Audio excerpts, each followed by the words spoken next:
ما خلاتنا نعاودوا الحسابات اكيد. وهنا بزاف ديال المسائل ولات كتبان. Peut-être qu'il y a une relation avec le comportement, avec l'attitude. Et peut-être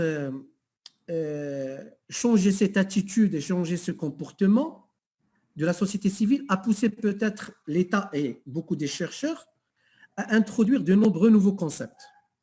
Alors, parmi ces concepts, il y a ce qu'on appelle l'empowerment économique. Là, je saisis un petit peu cette occasion d'adresser la parole à M. Hicham Belmati. Hicham Belmati, vous êtes président de l'Association marocaine de la citoyenneté et du partenariat. Vous êtes le directeur de la revue Jossum, une revue qui vient d'être créée. Vous êtes un professeur-chercheur à l'Institut national des actions sociales et vous êtes consultant formateur en management. Monsieur Belmati, parce que vous êtes avec nous, on voudrait saisir cette occasion pour vous demander d'abord, c'est important de commencer par définir parce que c'est un nouveau concept, de ce concept dans un premier temps, et dans un deuxième temps, là, dans un second temps, est-ce que vous pouvez nous faire une petite évaluation des actions déployées? En d'autres termes, est-ce que vous voyez que ce nouveau concept, qui est encore jeune, qui est encore bébé en quelque sorte, a pu contribuer d'une manière ou d'une autre à la gestion de la pandémie? Vous avez la parole à Hicham. Et activez le son, c'est Hicham. Oui. Merci beaucoup, cher collègue, ami, professeur Belkhili. Donc, dans un premier temps, je suis très ravi d'être parmi vous et parmi d'éminents professeurs et experts pour discuter à propos de cette thématique importante, celle de l'engagement social et sanitaire à l'ère de la pandémie Covid-19. Alors, pour répondre à ta question, cher collègue, donc nous savons tous que le Maroc passe actuellement par une crise sanitaire, celle du Covid, et toutes ses répercussions, si vous voulez, sur la société, plus particulièrement la femme marocaine. Alors pourquoi? Parce que le Maroc a été obligé de prendre un ensemble de dispositions et de mesures. Alors ces mesures pour limiter la propagation du virus Covid-19. Alors ceci a eu des conséquences, donc je pourrais dire assez dramatiques, surtout pour le travail de la femme marocaine, ainsi que sur son autonomie économique. Alors, ce qui me pousse à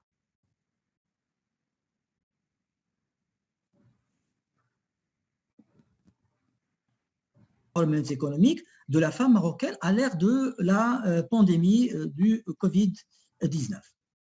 Alors, lorsqu'on parle de l'empowerment économique, donc un concept originaire des pays du Sud, alors on peut facilement penser à l'aspect peut-être financier ou bien à l'autonomie financière, alors que l'autonomie financière des femmes n'est qu'un élément parmi d'autres, donc pour renforcer leur pouvoir, et cela nous renvoie vers si vous voulez, le discours international grâce à l'agenda pour l'empowerment économique adopté par les Nations Unies lors de la 4e conférence sur les femmes en 1995. Donc vous voyez que c'est un peu ancien, donc à Pékin. Alors c'est celui-ci ici que cet empowerment économique parviendra à assurer une certaine égalité, le développement de la paix, si vous voulez, et s'avère indispensable de dispenser au renforcement du pouvoir de la femme, ou bien des femmes, et de leur garantir la participation égale aux prises de décision. Donc, permettez-moi de vous dire que l'empowerment économique, c'est une volonté, d'accord? Donc, c'est une volonté, c'est une aptitude à faire quelque chose, d'accord? Donc, bien sûr, on est en train de parler de l'empowerment économique de la femme. Donc, quelle est cette volonté? L'aptitude à faire quelque chose, le pouvoir d'influence et d'agir. Donc, vous voyez, vous savez très bien que la femme trouve souvent des difficultés, surtout dans les pays du tiers-monde, pour, bien sûr, assurer une certaine influence et agir. Donc, c'est la raison pour laquelle le concept de l'empowerment économique vient pour assurer ce pouvoir d'influence, d'agir, la capacité du changement, ainsi que la disponibilité de ressources et les différentes facilités garanties par le contexte. Bien sûr, on est en train de parler du contexte marocain. donc les différentes facilités du contexte législatif et politique marocain axé sur un processus de conscientisation. Alors, cet empowerment économique aussi est considéré comme étant un processus par lequel on laisse ou bien on donne aux femmes la possibilité d'agir pour passer d'un sentiment d'insatisfaction à un autre état différent où la femme devient, ou bien les femmes marocaines deviennent plus autonomes et peuvent acquérir le contrôle de leur vie. Alors, ceci, je le pense, on est en train de parler de deux cas de figure. Alors, le premier cas de figure, c'est la femme marocaine, d'une part, de réussir et de progresser sur le plan économique. Donc ça, c'est le premier point. Le deuxième point, d'autre part, c'est pouvoir prendre des décisions économiques et de décisionner suite. Alors, il est vrai que, vous savez tous que le Maroc, comme vous l'avez signalé au début, chers collègues, amis, professeur Belfheli, qu'il y a des efforts très très louables fournis par l'État marocain lors de la gestion de cette pandémie. Donc, le ministère de la Santé, le ministère de l'Intérieur, de l'Éducation, du Commerce et de l'Industrie, mais aussi, il faut l'avouer, il y a un effort du ministère de la Solidarité de la Femme à travers l'empowerment économique des femmes, alors qui constitue, bien sûr, il faut le signaler, un engagement gouvernemental et c'est l'occasion de signaler et faire allusion au programme national intégré pour l'autonomisation des femmes à l'horizon de 2030 et le plan ICRAM 2, donc un plan, peut-être que je considère bien sûr son arrivée coïncide parfaitement avec le Covid. Pourquoi? Parce que c'est un plan très très courageux et optimiste qui met l'accent sur le renforcement des opportunités d'emploi des femmes et leur autonomisation économique. Alors bien sûr, le concept permet entre autres établir un cadre pour bien sûr se concentrer sur la promotion de l'égalité et d'accès au travail décent bien sûr et fournir toutes les opportunités pour les femmes et assurer une carrière professionnelle de qualité. Alors, je termine par un point, donc bien sûr, et là, on va parler de l'empowerment et Covid, si vous voulez, c'est que la femme marocaine, les femmes marocaines, est au cœur de la réponse à l'urgence sanitaire, dans la mesure où elle constitue l'essentiel de la main-d'œuvre, surtout dans le secteur de la santé, des services sociaux, les usines, le secteur informel, et bien sûr un risque très très élevé accru pour contracter le virus. Alors, ce Covid-19 a un impact différent, d'accord, sur l'empowerment économique des femmes marocaines d'abord.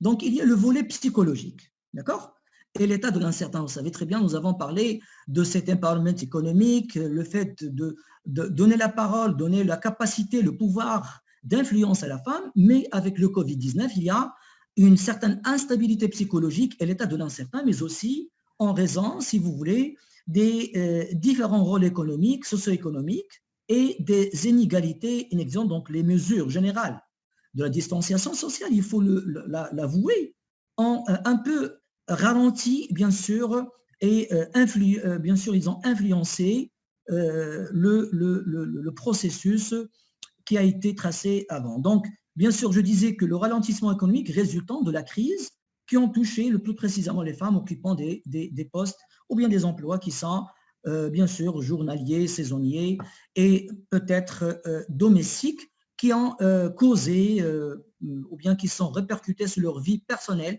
et qui ont carrément causé des violences basées sur le genre par la suite. Donc, malheureusement, et là, le dernier point de cette première intervention, c'est qu'au Maroc, nous avons tous vécu les scènes dramatiques qui sont parvenues à Casablanca, aux usines de Casablanca, à Tanger et dernièrement à Safi, sans oublier la fameuse Lala Mimouna et le nombre de femmes ouvrières contaminées. D'accord? Et c'était, si vous voulez, le coup de l'indiscipline et du laisser-aller, malheureusement, de la part de certains employeurs. Alors, et maintenant qui est connu sous le nom ou bien l'axe de la fraise ou bien les fraises du malheur, malheureusement. Donc, ces derniers, donc bien sûr les femmes, ces derniers donc, ont d'ailleurs fait état de nombreux dépassements en matière de droits de ces ouvrières.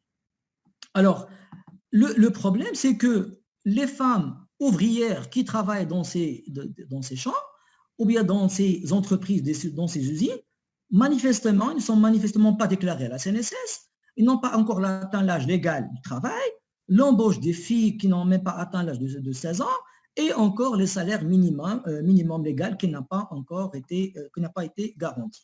Et bien sûr, dans toute cette région, 32 000 tests de dépistage qui ont été réalisés, et 95% de ces tests étaient adressés pour les entreprises, les grandes entreprises et les banques, alors que 5% uniquement étaient dédiés pour la femme rurale, qui représente malheureusement 45% de la population. Et tout cela, bien sûr, va se répercuter sur la crise, surtout l'autonomisation des femmes et toutes les conséquences sur la stabilité des familles et bien sûr, à savoir la violence conjugale.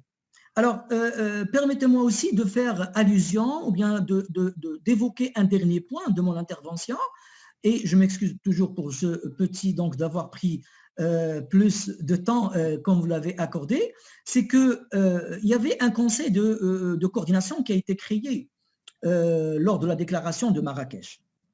Donc, où il y avait une signature de plusieurs départements ministériels et établissements publics en présence de Son Altesse Royale, la princesse Lamilienne, et à l'occasion de la journée internationale de la femme. Alors, ce conseil de coordination a pour but la lutte contre la violence à l'égard des femmes, mais aussi c'est relancer et réussir l'empowerment économique des femmes. Alors, bien sûr, je l'espère, qu'il pourra agir très vite parce que maintenant la situation devient très dramatique. J'espère, bien sûr, tous ces conseils, tous les projets qui ont été lancés parviendront, bien sûr, à réussir et agir vite et surtout avec efficacité, si vous voulez, pour sauver une renaissance de l'empowerment économique après la pandémie. Je vous remercie. Merci, professeur Belmarti. Donc, j'adhère parfaitement à vos propos. Moi, je pense que le chantier de la femme, c'est un chantier qui est très vaste. Moi, je pense qu'il y a beaucoup de choses à faire, beaucoup de choses à dire, mais il y a beaucoup de choses à faire. Et c'est pour cette raison qu'il faut développer, effectivement. Il faut qu'on change notre attitude. Moi, je pense qu'il faut qu'on change nos comportements, nos attitudes. Moi, je pense qu'il ne faut pas considérer la femme comme étant bon, puisqu'on a des femmes avec nous aujourd'hui. Hein. La preuve, c'est ça, hein, d'accord. Donc, Madame Abdel-Salam, elle est là, Madame Toufek, elle est là. Et donc, je pense qu'il y a un effort qu'il faut faire un peu dans ce sens.